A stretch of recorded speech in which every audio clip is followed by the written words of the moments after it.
let's get right to it. There is an enemy inside your head. It is the architect of your future failures. And yet, you protect it. You feed it. You actually think it's your greatest asset. Today, we're going to expose it for what it really is, a saboteur living in your mind. I want you to be honest with yourself for a second. Why do you spend so much time telling people about your big plans? You know, the company you're going to start, the book you're going to write, your next brilliant move. Seriously, think about it. What are you getting out of that conversation? And there it is. That's the cold, hard truth. A little voice inside you, your ego, gets the satisfaction, the validation, just from talking about the work. It literally tricks your brain into feeling a sense of accomplishment, and that feeling kills your motivation to actually do anything. You trade real, long-term achievement for a cheap, fleeting moment of praise. And that is the first unspoken rule of self-sabotage. This is Unspoken Rules, the place where we expose the psychological truths nobody teaches you. And what you just felt, that's the core of what we're dissecting today, straight from Ryan Holiday's masterpiece, Ego is the Enemy. See, most people think their biggest obstacle is the outside world, the competition, the economy, just bad luck. They're dead wrong. The most dangerous enemy you will ever face is the one you can't see because it lives inside your own head. Now, let's be crystal clear about what we mean by ego. We're not talking about some dusty Freudian concept. We're talking about ego in its raw, destructive form, an unhealthy, bloated belief in your own specialness. It's that whiny, petulant child inside you that demands recognition, that needs to be better than everyone else, more than everyone else, at all costs. It's the force that literally bends reality to protect your sense of superiority. People confuse ego with confidence all the time. And let me tell you, that is a fatal mistake. Confidence is earned. It comes from evidence. It's the quiet results of thousands of hours of work, of overcoming real obstacles, of proving to yourself that you are competent. It's quiet and it's resilient. Ego, on the other hand, is stolen. It's a fantasy you build on delusion because you need other people to validate you. It's loud because it's deeply insecure, and it's fragile because it has absolutely no foundation in reality.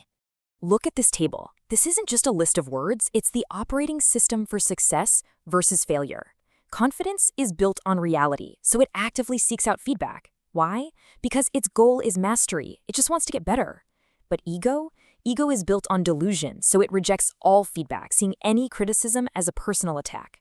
Its only goal is recognition, and that's exactly why ego can't learn, it can't adapt, and it will always, always lead you straight off a cliff. So please, do not make the mistake of thinking your ego is some kind of necessary evil for ambition. It's not fuel, it's a parasite. It burrows into your insecurities and whispers comforting lies in your ear. It tells you you're a genius, so you don't have to study. It tells you you're a visionary, so you don't have to listen to anyone. It is actively working, right now, to undermine you, to isolate you, and to guarantee your own self-destruction. So let's get into the first battleground. Most people think ego only becomes a problem after you become successful. Wrong. The truth is, it attacks you right at the very beginning in the aspiration phase. It's designed to stop you before you even have a chance to build anything real. This question from the legendary strategist John Boyd cuts right to the heart of it. It's the fundamental choice every single ambitious person has to make. Do you want to be someone, to have the fancy title, the recognition, the status? Or do you want to do something? To actually master the craft, build the thing, solve the hard problem. The first path, that's the ego's path. The second one, that's the path of purpose. Now, the ego sets these three brilliant little traps for you at this stage. First, like we said, it rewards you for talking instead of doing. Second, it pushes this idea of frantic, emotional passion over a calm, deliberate purpose. You know, passion is for amateurs. It's a fleeting emotion. Purpose is a reason that gets you through the hard times. And third, it injects pride, which makes it impossible for you to learn. Pride tells you already know enough, that you don't need a mentor, that you're way too good to do the boring, essential grunt work. And right here, this reveals a fundamental power dynamic most people miss. The amateur, totally driven by ego, is always performing for a crowd. They need that validation to feel like they even exist. The professional, on the other hand, works in silence. They get that silence isn't inaction, it's focus. It's the guarded space where real mastery is forged, far, far away from the empty noise of applause. All right, for those who actually manage to survive that first stage and achieve some success, a new and much more dangerous battle begins. Because success is the ultimate food for the ego. It validates every single one of its delusions and it arms that enemy in your head with powerful new weapons. So here it is, the 5-part playbook for how high achievers engineer their own ruin. Now, this is a critical psychological truth you have to understand. We have this saying that success corrupts people. It doesn't. Success is an accelerant. It simply gives your ego the power and the resources to act on all the destructive impulses that were already hiding there. It just reveals the flaws you were able to hide when you were still hungry. The first poison was famously called the disease of me by Coach Pat Riley. A team, a company, a partnership, they all start with a collective focus on a shared goal. But after that first taste of real victory, the ego starts doing the math. The focus shifts from us to me. The ego begins this dangerous accounting, trying to calculate individual credit and status. It becomes all about getting what's mine, and in doing so, it fatally poisons the collective mission that created the success in the first place. Next up, entitlement. This is the dangerous belief that your past success has somehow earned you a special status where the rules no longer apply to you. Entitlement creates this psychological bubble around you. Inside the bubble, you're special. Outside is reality. And that bubble disconnects you from the very feedback and grounding you need to survive, ensuring that you will eventually, inevitably, drift into disaster. This is the sound of pure, undiluted entitlement. Ty Warner, the billionaire creator of Beanie Babies, actually said this right before his entire empire imploded. His ego had convinced him that his personal brand was magic, that it was totally detached from the product or the market or the customer. He was catastrophically wrong. This is what happens when the bubble of entitlement meets the sharp point of reality. As that entitlement grows, so does the obsessive need for control. Your ego convinces you that everything, and I mean everything, must be done your way. This isn't about maintaining high standards, it's about dominance. And the ultimate irony here is that the more you obsess over controlling every trivial little thing, the more you lose your grip on what actually matters. And that leads directly to the fourth poison, paranoia. See, once your ego convinces you that you're a special genius, it logically follows that everyone else must be an idiot or a threat. You start to distrust your own team. You see conspiracies and slights where there are none.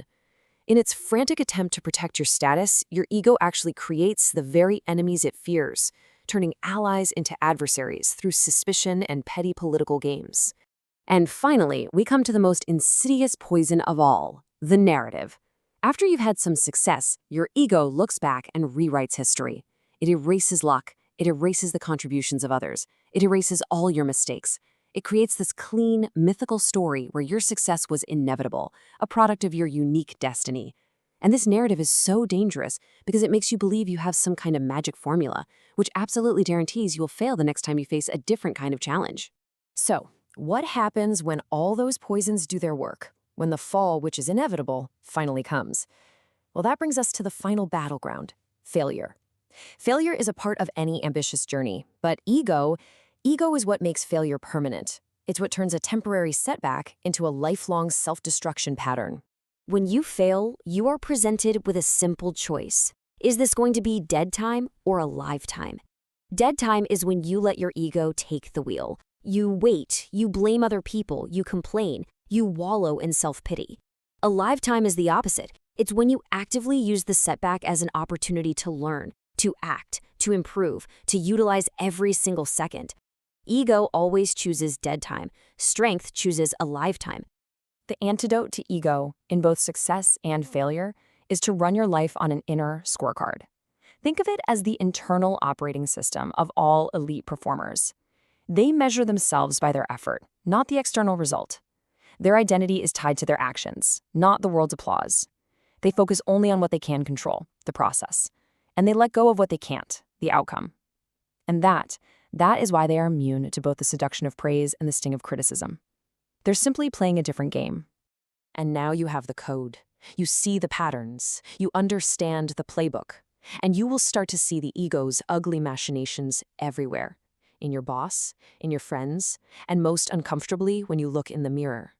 You can't go back to not knowing this. So you're at a crossroads. You can click away from this and let your ego continue to whisper its comforting lies, leading you down that same predictable path of self-sabotage.